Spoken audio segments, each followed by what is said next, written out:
Hello, नमस्ते, how are you all today.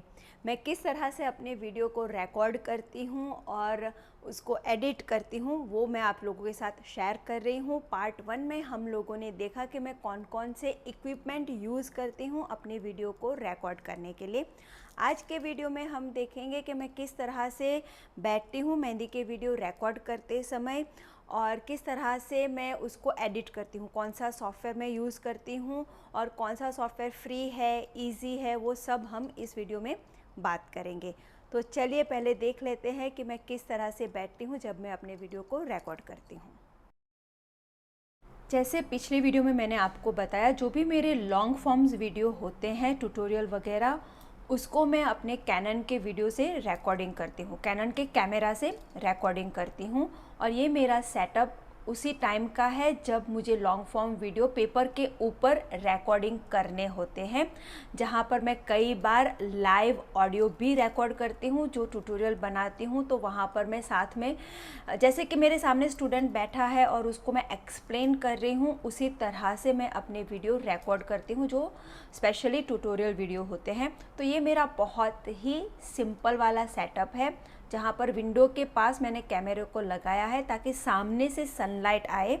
Sunlight में जब आप रिकॉर्डिंग करते हो तो लाइट की वजह से क्लैरिटी बहुत ही बढ़ जाती है, लाइटिंग बहुत ही इम्पॉर्टेंट हो जाता है आपकी रिकॉर्डिंग में, स्पेशली हमारे मेहंदी के वीडियो में वो बहुत ही इम्पॉर्टेंट हो जाता है। इसीलिए जहाँ सामने से धूप आती है वहीं पर मैं बैठना पसंद करती हूँ। हालांकि हमारी कंट्री का एटमॉस्फेयर ऐसा है कि मैंने पूरा सेटअप किया तब धूप है और अचानक से बादल आ जाते हैं और लाइटिंग चेंज होती रहती है इन बिटवीन। तो ऐसी सिचुएशन में मैं कई बार एडिटिंग में भी लाइट को करेक्ट कर देती हूँ।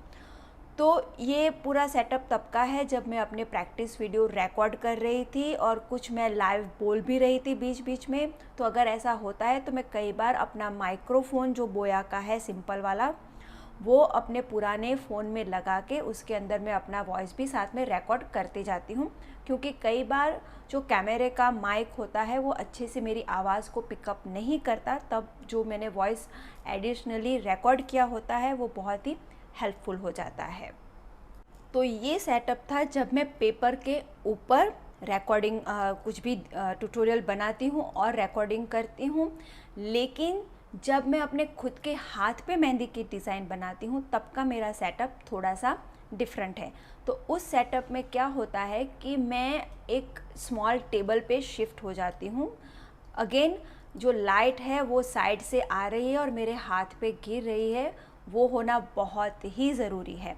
और अगर मैं हाथ पे वीडियो बना रही हूँ और वो मुझे रील में भी इस्तेमाल करने हैं, शॉर्ट्स में भी इस्तेमाल करने हैं, वर्टिकल शॉर्ट्स भी अगर मुझे चाहिए, तो मैं साथ में अपने मोबाइल फ़ोन को भी रिकॉर्डिंग पे लगा लेती हूँ उस एंगल से कि जैसे मैं वर्टिकल से शॉट ले पाऊँ और वो शॉट मैं अपने इंस्टाग्राम की रील या तो यूट्यूब के शॉर्ट्स में इस्तेमाल कर पाऊँ। तो उस हालत में मेरे पास 2 कैमरा रहते हैं, एक तो कैनन का और दूसरा मेरा मोबाइल फ़ोन। और उसका भी सेटअप अगर आप देखोगे तो बहुत ही सिंपल है। एक छोटा सा मैंने टेबल लगाया है, उसके पीछे की साइड पे मैंने बड़ा वाला कैमरा रखा है और उसके साइड पे मैंने अपना आईफोन लगाया है। अगर कोई मॉडल मेरे पास होती है रिकॉर्डिंग अगर मैं करना चाहूँ किसी के हाथ के ऊपर, हालांकि वो सिचुएशन बहुत ही कम आती है क्योंकि लोगों के पास फ्री टाइम नहीं होता, लेकिन उस हालत में जो मेरा मोबाइल फ़ोन मैंने लगाया है, बस उसी तरह से मोबाइल फ़ोन लगा के कैमरा जो बड़ा वाला रखा है कैनन का, उस जगह पर मैं मॉडल को बिठा देती हूँ और मैं रिकॉर्डिंग करती हूँ। ये सबसे आसान सेटअप हो जाता है किसी के हाथ पे अगर हम रिकॉर्डिंग कर रहे हैं डिज़ाइन बनाकर। रिकॉर्डिंग के बाद आता है एडिटिंग। एडिटिंग में मेरे पास 3 सॉफ्टवेयर है, फिल्मोरा एक्स, कैपकट, आई मूवी। आई मूवी मेरे लिए फ्री है क्योंकि मेरा कंप्यूटर एप्पल का है। जो भी एप्पल की प्रोडक्ट होती है उसके अंदर iMovie free video editing software के तौर पे आता है।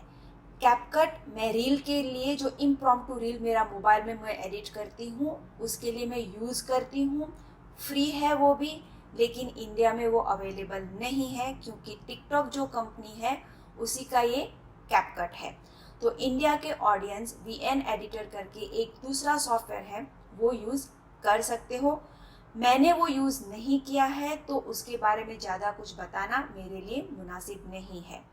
फिल्मोरा एक्स में बहुत ज़्यादा वैरायटी है एडिटिंग के तौर पे, क्योंकि एडिटिंग में ट्रांजिशंस, टाइटल्स, स्टॉक मीडिया, वो सारी वैरायटी से आपका वीडियो बहुत ही अच्छा बन जाता है। तो इसीलिए मैंने पैसे देकर ये सॉफ्टवेयर खरीदा है, क्योंकि मुझे उसमें बहुत ज़्यादा ऑप्शंस मिल जाते हैं। तो मेरे मैक्सिमम जो एडिटिंग है वो फिल्मोरा में ही होता है।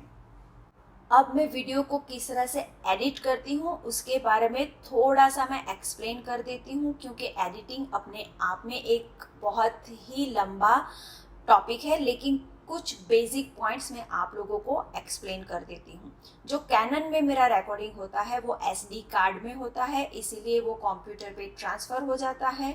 और जो आईफोन में मैं रिकॉर्डिंग करती हूँ, क्योंकि एप्पल की दोनों प्रोडक्ट है, तो एप्पल की प्रोडक्ट का यही बेनिफिट है कि आप एक डिवाइस से दूसरे डिवाइस में एयर ड्रॉप से बहुत आसानी से डेटा ट्रांसफ़र कर सकते हो। तो इसीलिए मेरे लिए एप्पल का कंप्यूटर बहुत ही यूज़फुल हो जाता है, और मैं खुद वीडियो को एडिटिंग करना कंप्यूटर पे ही मुनासिब मानती हूँ, क्योंकि मोबाइल एक तो बहुत छोटा हो जाता है, उसमें बहुत सारे ट्रांजिशन लेयर डालना बहुत ही डिफ़िकल्ट वर्क हो जाता है। तो एक बार मैं अपनी सारी फाइल कंप्यूटर पे आ जाए उसको मैं प्रोजेक्ट में ट्रांसफ़र कर देती हूँ। जो भी प्रोजेक्ट पे मैं काम कर रही हूँ उस प्रोजेक्ट में मैं जो भी इम्पोर्टेंट मेरी फाइल होती है वो ले लेती हूँ। जो भी फाइल एडिटिंग के लिए इम्पोर्टेंट होती है उसको फिर मैं टाइमलाइन पे ट्रांसफ़र करती हूँ। जो ऑडियो फाइल भी मैंने रिकॉर्डिंग की हुई होती है वो भी मैं टाइमलाइन पे ट्रांसफ़र करती हूँ।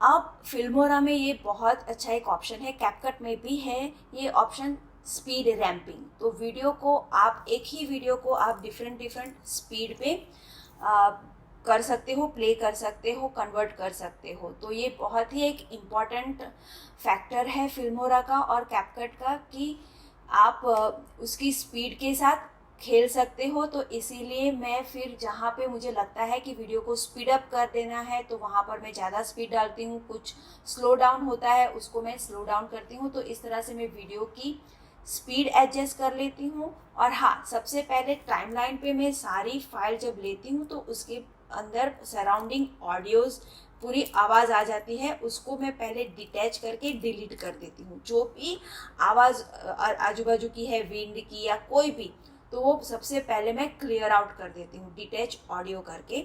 और बाद में जो मैंने सेपरेटली ऑडियो लगाया है वो मैं साथ में लगा देती हूँ।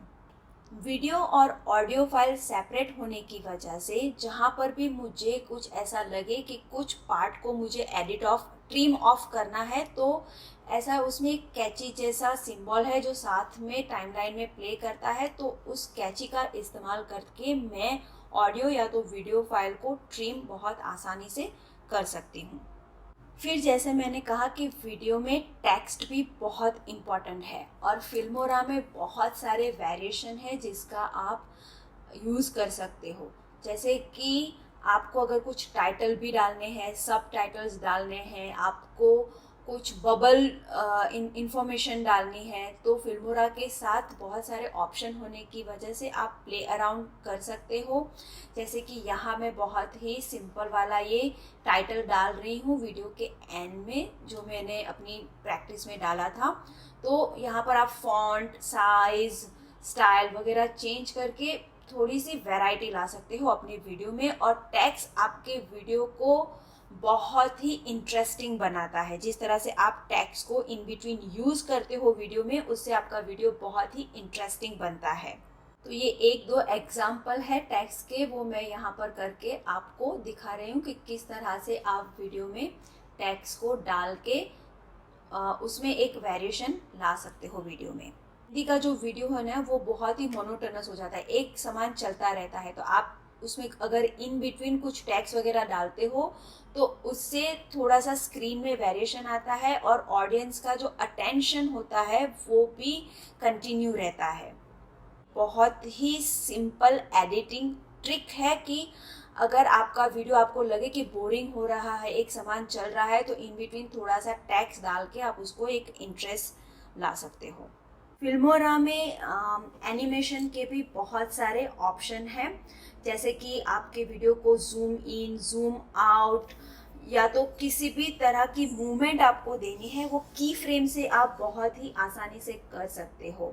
तो ये सारी छोटी छोटी चीज़ें हैं, जैसे कि टैग्स, पॉप आउट वीडियो को करना, जूम इन जूम आउट करना, थोड़ा सा उसमें मूवमेंट लाना कैमरे में, ये सारा एनिमेशन के साथ अगर आप करते हो तो पूरा वीडियो बहुत ही इंटरेस्ट उत्पन्न करता है। तो फिल्मोरा में ये सब आप बहुत ही आसानी से कर सकते हो। मैं कुछ ट्रांजिशन भी यहाँ पर ट्राई कर रही हूँ। ये सारे फ्री में ट्रांजिशन है, अवेलेबल है सॉफ्टवेयर के साथ। अगर आप अपने प्लान को अपग्रेड करते हो तो कुछ एडवांस ट्रांजिशन भी आप लोगों को फ्री में मिल जाते हैं। कुछ स्टॉक मीडिया आप ऑन द स्पॉट बाय भी कर सकते हो, लाइक यूसेज बेस होता है, लेकिन जैसे मैंने कहा मेरा सारा काम फ्री में जो ऑप्शन मिलता है उससे चल जाता है। तो बहुत अच्छे अच्छे ट्रांजिशन भी है इसके अंदर। और कैपकट में जैसे मैं बता रही हूँ तो ये सारा कैपकट में भी इस बहुत काफ़ी कुछ अवेलेबल है, कुछ एनिमेशन वगैरह भी कैपकट में बहुत सारा अवेलेबल है। तो उससे भी आपके वीडियो में एडिटिंग में बहुत ही हेल्प हो जाती है। अगर आप दो वीडियो को कनेक्ट करते हो और उसके बीच में ट्रांजिशन भी लाते हो तो एक स्मूथनेस आ जाता है वीडियो के अंदर। पूरा वीडियो एडिट होने के बाद मैं अपना जो लोगो है, परमानेंट एक इमेज, वो डाल देती हूँ। तो फिल्मोरा में आप जितना चाहो उतना टाइमलाइन पे लेयरिंग, ओवरले कर सकते हो। इवन कैपकट में भी कर सकते हो, लेकिन आई मूवी में ये पॉसिबल नहीं है। आई मूवी में एक मेन ट्रैक होता है और उसके ऊपर आपको सिर्फ एक ही ओवरले मिलता है। तो ये आई मूवी का ड्रॉबैक है और यही सबसे बड़ा रीज़न है कि मैंने आई मूवी यूज़ करना बंद कर दिया और फिल्मोरा में स्विच कर दिया।